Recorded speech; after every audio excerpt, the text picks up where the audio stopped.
श्री स्वामी समर्थ. जय जय स्वामी समर्थ. नमस्कार. आम्ही समर्थांची लेकरे या चॅनलमध्ये मी सर्वांचे सहर्ष स्वागत करते. स्वामी भक्त हो, आज मी आपल्यासाठी अशी एक सेवा घेऊन आली आहे, ज्या सेवेमुळे आपल्या कठीणातील कठीण प्रारब्ध, आपल्या जीवनातील कठीणातील कठीण प्रारब्ध संपवण्याची प्रचंड ताकद असलेली ही सेवा. ती कोणती सेवा असेल तर ती म्हणजे घोर कष्टोद्धरण स्तोत्राची सेवा. ही सेवा अतिशय प्रभावी सेवा.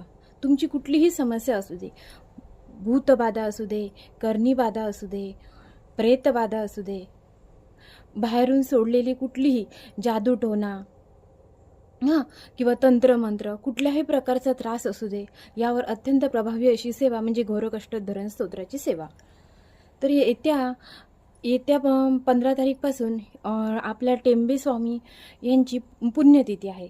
15 तारीखला टेंबे स्वामींची पुण्यतिथी आहे, तर 29 तारीखला ही गुरुपौर्णिमा आहे. या निमित्ताने ही आपल्याला सेवा करायची आहे. लक्षात घ्या, ही घोर कष्टोद्धरण स्तोत्राची सेवा ही अत्यंत प्रभावी आहे, कारण ही टेंबे स्वामी यांनी आपल्याला दिलेली आहे, जेणेकरून आजच्या कलियुगामध्ये आपण आपल्या आयुष्यात जीवनातील होणारे त्रास कमी व्हावेत. यासाठी टेंबे स्वामींनी आपल्याला फार मोठी देणगी दिलेली आहे आणि प्रत्येकानेच करावी अशी ही सेवा म्हणजेच घोर कष्टोद्धरण स्तोत्राची सेवा. तर ही कधीपासून आपल्याला करायची आहे, यासाठी मांडणीची गरज आहे का, किंवा कोणतं साहित्य लागेल का, या सर्व प्रश्नांची उत्तरं मी तुम्हाला देणार आहे. तर पहिली गोष्ट म्हणजे ह्या घोर कष्टोद्धरण स्तोत्राच्या सेवेसाठी कोणत्याही मांडणीची गरज लागत नाही, किंवा 2-2 तास एका जागेवर बसून सेवा करण्याची गरज नाही.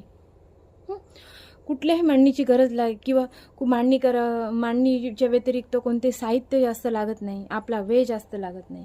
अशी ही सेवा ही प्रत्येकाने केलीच पाहिजे. ही सेवा कशी करायची आणि कोणत्या पद्धतीने करायची, यासाठी कोणते नियम आहेत, याची संपूर्ण माहिती मी तुम्हाला सांगणार आहे. ती आपण शेवटपर्यंत व्हिडिओ स्किप न करता ऐकायची आहेत. यामध्ये काहीच लागणार नाही. काय करायचं आहे, येणाऱ्या 15 तारीखपासून टेंबे स्वामी यांची पुण्यतिथी आहे, त्यानिमित्ताने आपण ही सुरू करायची आहे. ती गुरुपौर्णिमेपर्यंत कंटिन्यू चालू ठेवायची आहे. यामध्ये काय करायचं आहे की घोर कष्टोद्धरण स्तोत्र जे तुमच्याजवळ जर नसेल, स्तोत्र असलेलं पुस्तक वगैरे तुमच्याजवळ नसेल, किंवा त्या स्तोत्राचा ग्रंथ आपल्याजवळ नसेल, तर आपण तो यूट्यूबवरती सर्च करायचं, तिथे मिळून जाईल, किंवा गुगलवरती सर्च केला तरी घोर कष्टोद्धरण स्तोत्र मिळून जाईल. अतिशय छोटं हे घोर कष्टोद्धरण स्तोत्र आहे. एकदा वाचून होण्यासाठी 1 किंवा 1.5 मिनिटच लागतात, ह्यापेक्षा जास्त लागत नाही. यामध्ये काय करायचं आहे, आपण सकाळी सुचिर्भूत होऊन आपली देवखोली जिथे आहे तिथे बसायचं आहे. आपल्या स्वामींच्या फोटोसमोर बसायचं आहे सुचिर्भूत होऊन. कुठल्या तुमच्याजवळ दत्त महाराजांचा फोटो असेल तरी चालतो, स्वामी समर्थांचा फोटो असेल तरी चालतो. तर त्या फोटोसमोर आपल्या देवघरात सुचिर्भूत होऊन बसायचं आहे. आणि पहिलं काय करायचं आहे, पहिली सेवेची सुरुवात ही स्वामी स्तवनाने करायची आहे. स्वामी स्तवन, आपण स्वामी समर्थांचे सेवेकरी आहोत, अर्थात आपल्या कुठल्याही सेवेची सुरुवात ही स्वामी स्तवनाने झालीच पाहिजे. यासाठी पहिलं स्वामी समर्थाचे स्तवन म्हणायचं, त्यानंतर स्वामी समर्थांची 1 माळ जप करायचा आहे. श्री स्वामी समर्थ या नावाचा 108 म्हणजे एक माळ जप हा करायचा आहे. त्यानंतर आपली ही सेवा सुरू करायची आहे, घोर कष्टोद्धरण स्तोत्राची सेवा.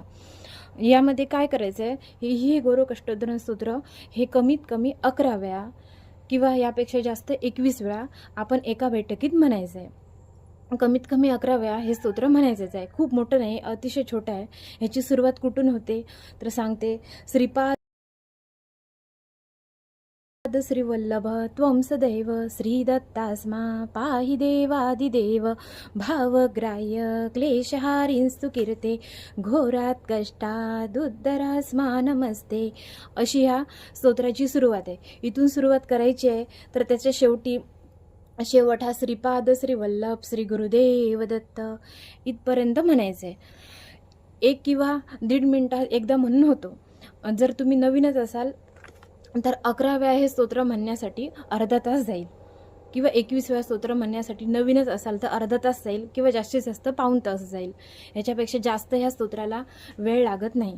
ह्या स्तोत्र वाचण्यासाठी कोणत्या प्रकारची मांडणी करावी लागत नाही. अतिशय सोपं हे स्तोत्र आहे.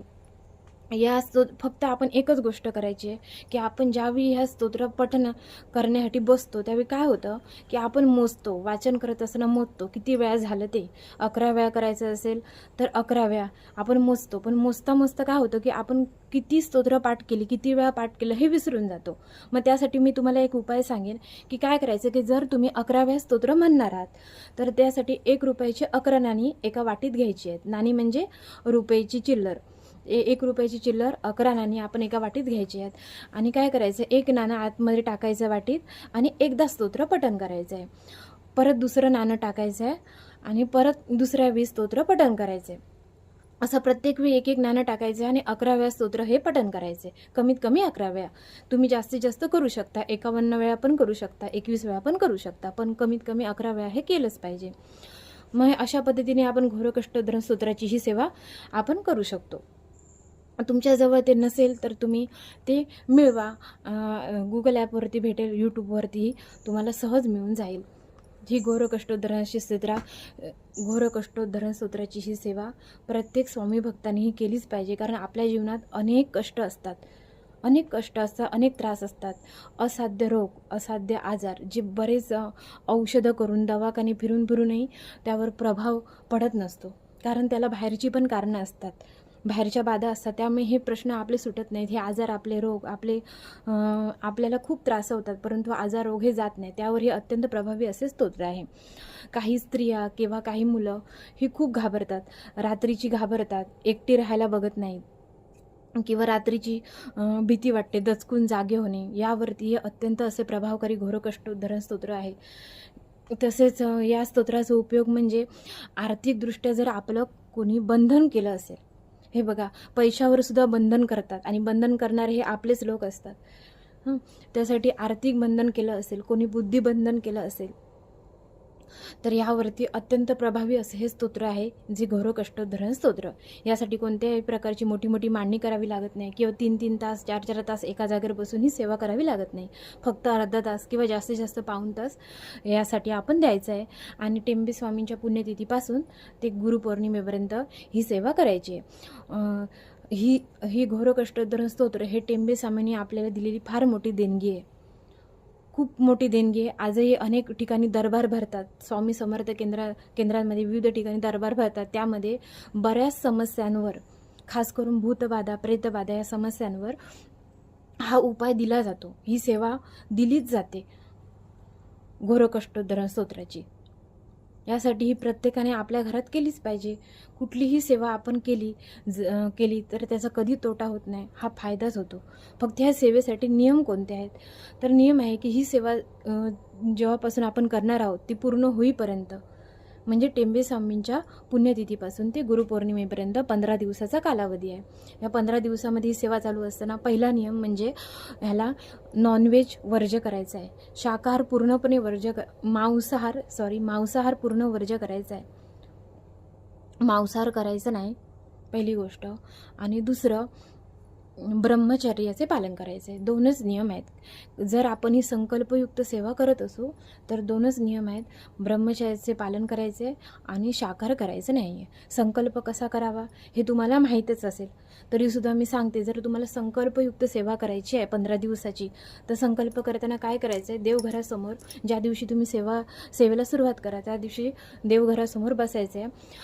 हातात थोडं पाणी घ्यायचं आहे, त्याच्यात अक्षता टाकायची, हळद कुंकू टाकायचे आणि एक फूल ठेवायचे हातात. आणि असं समोर आपल्या स्वामींच्या फोटो किंवा दत्त महाराजांच्या फोटोसमोर धरायचं आहे आणि आपण आपलं नाव सांगायचं आहे की मी अमुक अमुक गोत्रातील, आपलं जे काही गोत्र असेल ते सांगायचं. आणि जर माहीत नसेल तर आपण काश्यप गोत्र म्हणायचं. मी अमुक अमुक गोत्रातील अमुक इच्छेसाठी मी या दिवसापासून या दिवसेपर्यंत घोरकष्टोद्धरण स्तोत्राची सेवा करणार आहे असं म्हणायचं आणि हा संकल्प सोडायचा आहे. दुसऱ्या हातात पळीतून पाणी घ्यायचं आहे आणि हातावर ओतायचं आहे आणि हे पाणी एका तांब्याच्या भांड्यामध्ये हे गोळा करायचं आहे. आणि हे पाणी कुठेही ओतायचं नाही, म्हणजे तुळशीला ओतायचं नाही. बरेच लोक हे तुळशीत पाणी ओततात, हे तुळशीला ओतायचं नाही, एखाद्या झाडाला घालून द्यायचं, चांगल्या ठिकाणी ओतायचं. अशा प्रकारे ही सेवा करायची आणि प्रत्येकाने केलीच पाहिजे कमीत कमी वेळेत. तर ही सेवा प्रत्येकाने कराच.